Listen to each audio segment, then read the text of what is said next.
So hello, everybody. It's very nice to be here. I don't know if some of you were in the seminar last year. There I was unfortunately the one who couldn't make it at the very end, so I was the one presenting online, so you could only see me in the top right corner, I think, of the screen. So I'm very happy I made it this time. So yeah, it's very nice to see such a nice audience and all of you coming here. So I'll be speaking, you had some presentations on wet granulation, so I'll talk about dry granulation, roll compaction. And maybe just to, some of you I'm sure are familiar with Fitzpatrick. So we are, just briefly about the company, so we have actually become part about 10 years ago from IDEX. IDEX is a very large company on the stock exchange market in New York. They have a lot of different divisions. We are in the health and science technology and in the material processing technologies platform. So all of these companies are basically in this group. Just for your information, so in case you wondered, long ago, Fitzpatrick, Quadro, there was a little bit of overlap, let's say on the milling side, but we are now all one company, and all of the companies that you see here, with the exception of Metcon, is basically produced in one our key factory in Waterloo, Canada. So just to show you a little bit, so this is again MPT platform. This is a lot of the other brands of what IDEX is doing. I'm sure you will recognize more of these from the other platforms. So just to give you a little bit of summary. So this is probably the most, I'll keep this very short. This is the most, the least important part of the presentation, but just so you know who's talking. So I'm basically based in Europe. I started as a technical and commissioning engineer 29 years ago. So I worked in the lab for 2 years, get to know the process, then do all the startups, commissioning work for a lot of years. And the last 12 years, I moved into sales, and now I'm the sales director for Europe, Middle East, and Africa. In between, I've also done the sales for India for 5 years. So just to give you a little bit an overview, but so I'm here to actually, if you have process questions or anything, we can discuss about that later. Maybe before I go into the details, so this is a little bit the summary of what I'll be talking about today. I'd like to know maybe, so who is familiar with roll compaction, dry granulation, or who knows the process a little bit, or who worked with compactors, or can you maybe raise your hand? Who has actually experience? Just to have, okay. Great, so that's a good mix of people who know the process, and for some people where it's new. I won't go through all of this. We'll go through as we go through the presentation. So first of all, so what do we do with dry granulation? Okay, you have a pharmaceutical powder, often very dusty, bad flowing powder, and you want to tablet it. So to be very, let's say, brutal, if you feed, excuse me, can I go back? Yeah. If you feed this to a tableting machine, that's typically a lot of times where you start, and this works, then great. You'll see more details about the tableting step, and also some simulation by my friends, colleagues from Course and Metal Farm. All of this is very complementary, so we're obviously, there's no competition or anything. But so if you feed this into a tableting machine, it works, great, you don't need a compactor. But the reality is that, okay, a lot of the pharmaceutical powders that you have, they're very poor flowing, have very low density, and they give a lot of issues. It's very difficult. You need precise feeding to the tableting machines. If there is too much air, you have capping, you have rejects. If there is sticking, it will stick to the plunger. That's causing issues on a tableting machine. For a sticky material, it's not causing issues for a roll compactor.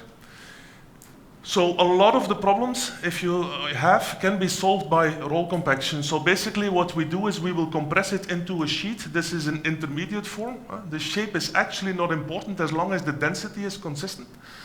Then you will granulate it into a more granular form, higher density, better flowing, more easier to dose into the tableting unit. So that's where, let's say, the roll compaction comes into play.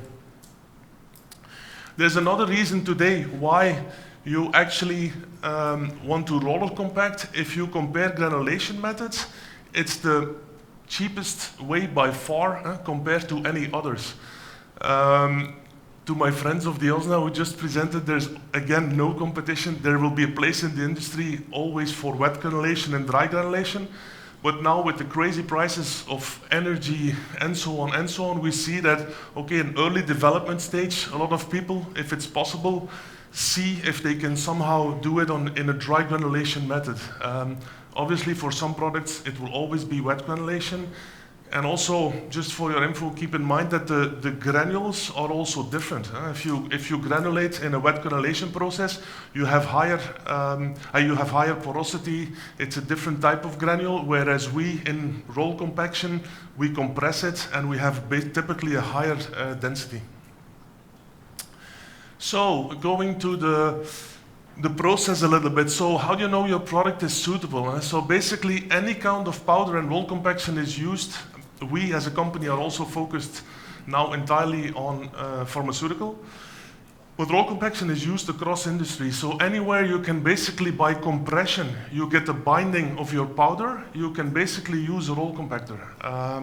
And that goes very broadly. There's applications in other industries where people, even for transportation, they want to compress, they want to densify the material in many different shapes. In pharmaceutical, like I explained, the most popular position of a roll compactor is before the tableting step. Number of things that are important. So obviously your powder must be compressible. There's some initial test working, I'll show you that. We will increase the density. Yeah, the pressure is obviously important, and I'll go to the next slide. So this is an initial test that we do on a small sample. We would typically, we should start here with a loose bulk density, which is lower than 1. So you typically get this kind of curve. So what you see is as soon as you apply pressure to your powder, the density will basically go up.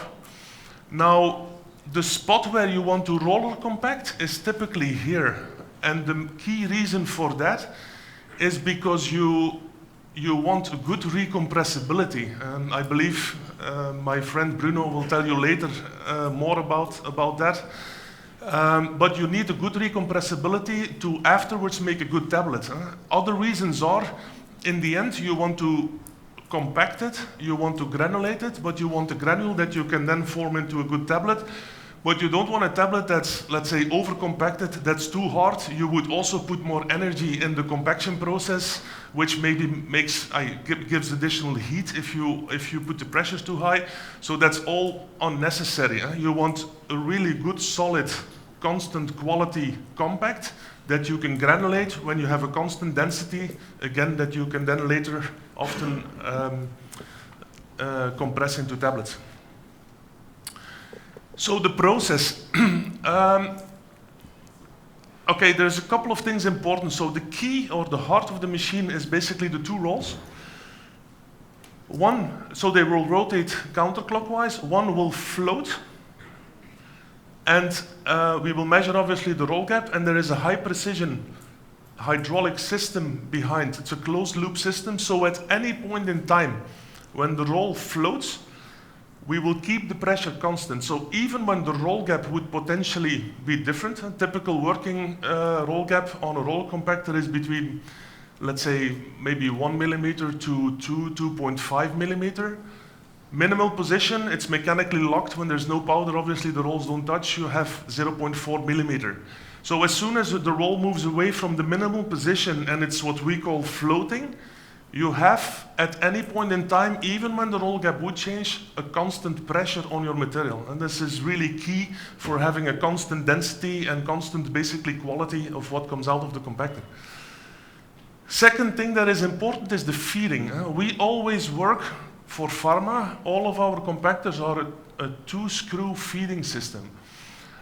For the people that are new to this process and you would evaluate different type of compactors, this can be pretty confusing. You have compactors with a single feeding screw, a conical screw. You have compactors where the rolls are not positioned like ours, but like this, and they feed with one screw. So if you look at it from a distance and you're new to this process, this can be confusing somehow. Now, I'll explain you why the 2-screw is better than a single screw.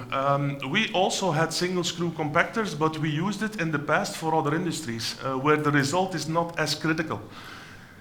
The key reason is that you want to separate parameters. You want to have one parameter to control the feeding, and you want to have one parameter to basically control the pre-compression in this zone and to de-aerate the material.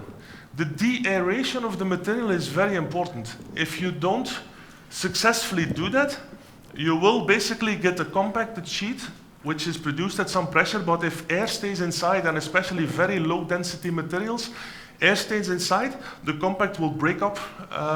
You'll have more fines coming through. There's a certain, what we call compactor efficiency that we measure here, which is basically the compacted material versus the level of fines that comes through, which should be very minimal.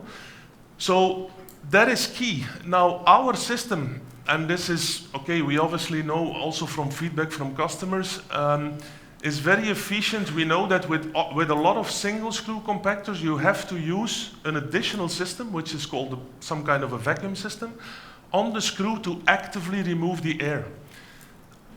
That's with some single compactors, they use it 90% or 95% for all products.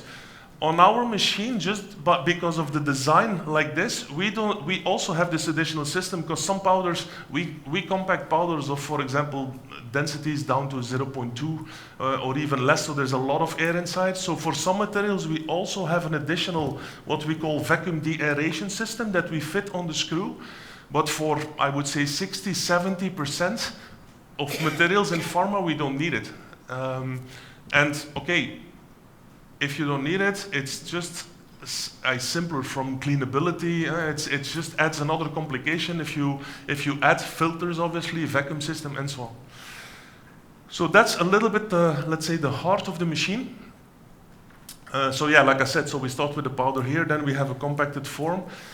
One thing I'd like to mention to you about the scalability. I won't go too far in detail, but basically what you need to do if you ever scale roll compactors, if you compare across brands and so on, look at the roll size. We as a company, we are always cautious when it comes to capacity. We don't want to make, let's say, I would say false promises. We are cautious. The capacities that we state are realistic capacities. It's not like it will be 20% less than what we state in brochures and so on. So we're very realistic. Obviously, we can also do trials for you, and then we know exactly. That's a different story. But so compare the roll diameter. I'll show you later. The CCS range that we have today for pharma is the most complete range on the market. By far, especially now that we brought a small benchtop compactor on the market. And that took a long time to develop. It's pretty unique. I'll tell you a little bit more about that, but same thing. There is small devices on the market with tiny rolls, again, not scalable. Ours has 12 centimeter in diameter and is scalable to production size.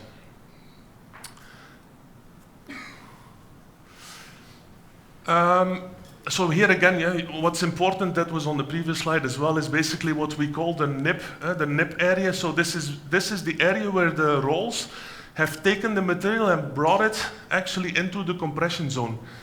Unlike, maybe interesting to know, unlike with an extruder you actually have a screw that pushes the material through. I think there was if I remember, there was a force measurement on a lot of extruders and so on. On a compactor, it's not the screw that basically pushes the material through. If you don't successfully have the right pattern on the rolls to have grip on the material and take it in between, you will actually fail, or you will block in front of the screw. It's not, the screw will de-aerate and will pre-compress, but it's in the end the rolls that will take with the nip area the material.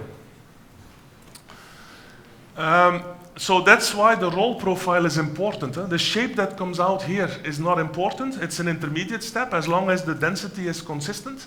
But the roll profile is important. Even if you have a sticky material, like I said, it's a problem in a tableting machine.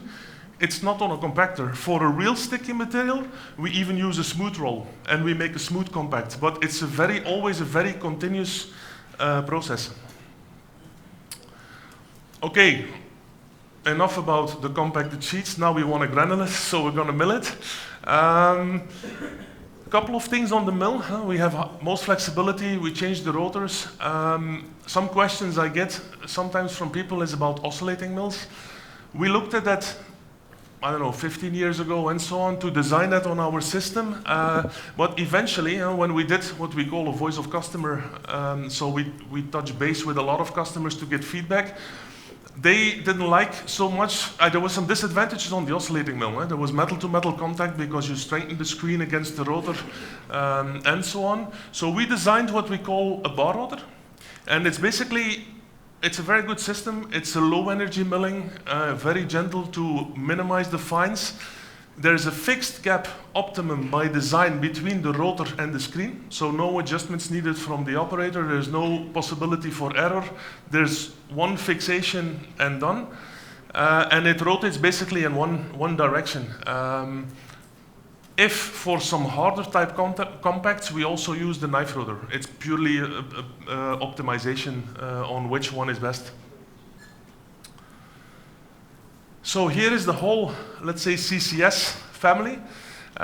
Again, this is the latest one we brought out, the laboratory compaction system, the benchtop. And what makes it unique, if you compare, there's not that many on the market benchtop systems, but it's unique because it's, first of all, scalable. Like I told you, the roll size can actually scale to the large size. The difference is 12 centimeter here. Then we have, by the way, our codes here are the roll sizes, so it's easy, 5 centimeter wide by 20 centimeter diameter, 7 centimeter wide by 20, and then the largest one is 1025. So this one 12 centimeter, this one 25 centimeter, which is compared in capacity. This is for very small samples, few hundred grams, up to 400 kilograms per hour. Yeah, this is actually completely scalable.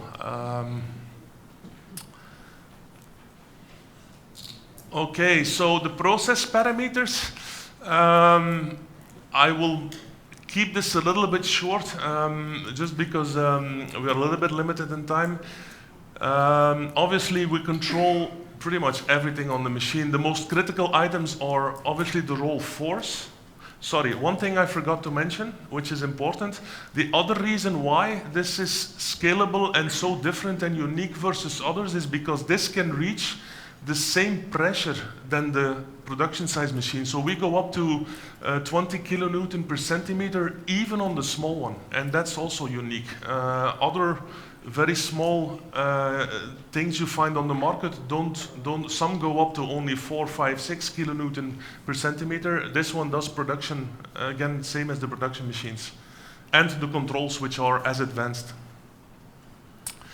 So about the parameters, obviously we control all the speeds. The more critical things are the roll force, roll speed, the roll pressure obviously is continuously measured, roll force, the speeds of the screws, the loads of the screws. We have an automated roll gap control. So you would set a certain band that you want, let's say 1.5 millimeter plus minus 0.2 millimeter, and the machine will automatically adjust to that setting. A little bit about the design of the CCS. Some of you are maybe familiar with our older design of roll compactors, which was the IR series. And by the way, you can scale from any of the IR series to the CCS series. Some nice features are brought into the CCS series. So really, in short, we have enlarged the mill to minimize, again, the fines. So often in older compaction processes, not only with us, the milling is the bottleneck. So in this case, on all of the CCS lines, the mills are oversized to minimize the level of fines. Scraper system is different, comes into here, moves with the floating roll together, it guides the compacted sheet down. The vacuum de-aeration, in case you need it, is different. On the old systems, it was pulled from the screw. Now we will actively, in the pre-compression zone, remove the air. Yeah, the way that to prevent bridging and all of that to support the product flow has improved. The disassembly, assembly, cleanability, and so on has actually improved with the CCS series. So this is a little bit, again, an overview of the range that I just mentioned. One question I get a lot is, okay, so dry granulation, single pass or recirculation? And recirculation, for people not familiar, basically means you would, after the mill, screen it and recirculate fines and potentially overs, but mostly fines, back into the compactor. Believe it or not, but this is a little bit depending from country to country as well. I'll explain that in a second. But basically in, I would say, Europe, or well, maybe EMEA or Europe for sure, 90% of the compactors is single pass. So you would basically feed, roller compact, granulate, collect it, and bring it straight to the tableting machine. Because you need some level of fines to make a good tablet as well. If you have a granulated material, you need some fines to fill the small gaps as you make a tablet.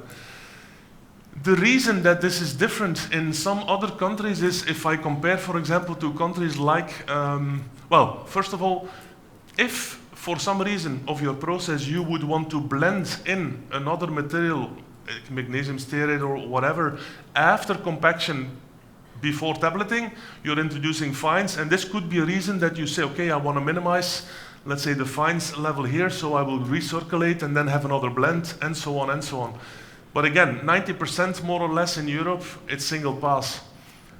In countries like, which are huge growth markets for us, in India, in China, there is, let's say, a lot of roll compactors on the market that just produce a poor efficiency after compaction.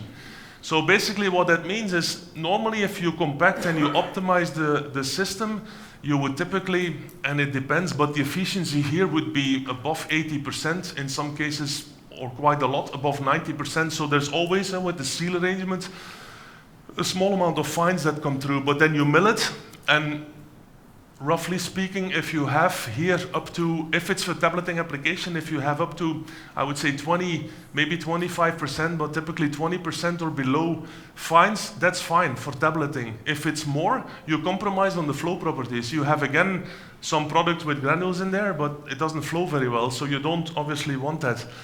What happens in countries where there is a lot of compactors or copies or machines which are, let's say, really low or poor quality, they have poor sealing, and I've seen customers actually processes from others which are running only an efficiency of 50%.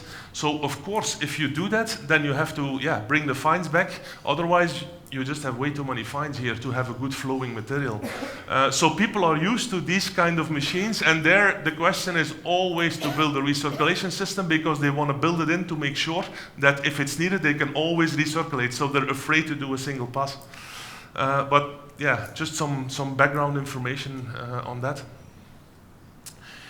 The CCS design, another nice feature is that we can be very flexible. We can build it through the wall, standalone unit, and in extreme, we have even a project where we put it on a hoist, the compactor then, which is a bit unusual. But just to show you a little bit the flexibility. Containment. So I'm doing time-wise, so good.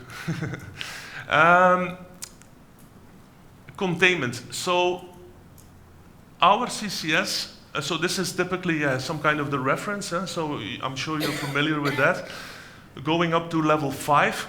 Our CCS is, when it's in operation, very contained. We can go up to a level 4, in fact, but there's other questions to ask. So I'll just show you the next slide. So here you can see that, so this is our smaller laboratory machine. We have, by the way, our compaction system and our own, optionally, what we call product containment system. It will put the whole process in a small negative. And obviously by that you increase the containment of our process. But the key question to ask is, okay, how, for example, the critical areas are feeding and discharging. and also how we're going to clean the equipment. So very often, if you, especially in level 4 and 5, those are things that we discuss, and we would typically, for 4 and 5, build isolator systems around it.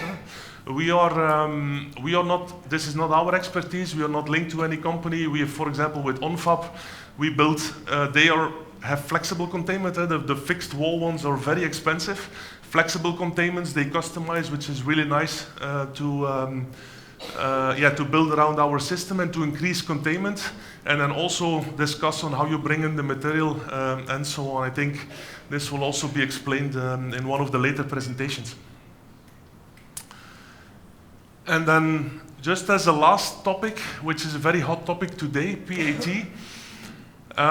We've supplied a number of times different ports for different kind of probes, samples, NIR probes, and so on. But it's in our company a kind of a program that's ongoing, so we are open to have a discussion with you around it. But we are basically, it's something that is more under development, where more is going to come out in the future. But it's something that, again, there is more, I think, focus in pharma. I'm sure there's people here working on that. So yeah, so this is more is coming on that later on. I think I explained this. So why, basically, I can say, okay, Fitzpatrick as a company for over 8 years, we have focused on two things. One being roll compaction, and the second being milling, which is now flowing together with Quadro.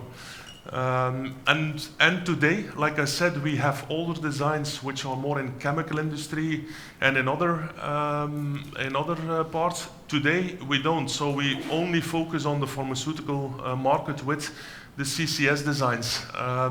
Services that we bring is, okay, we have laboratories where we can test, and we can even rent machines if that's a requirement.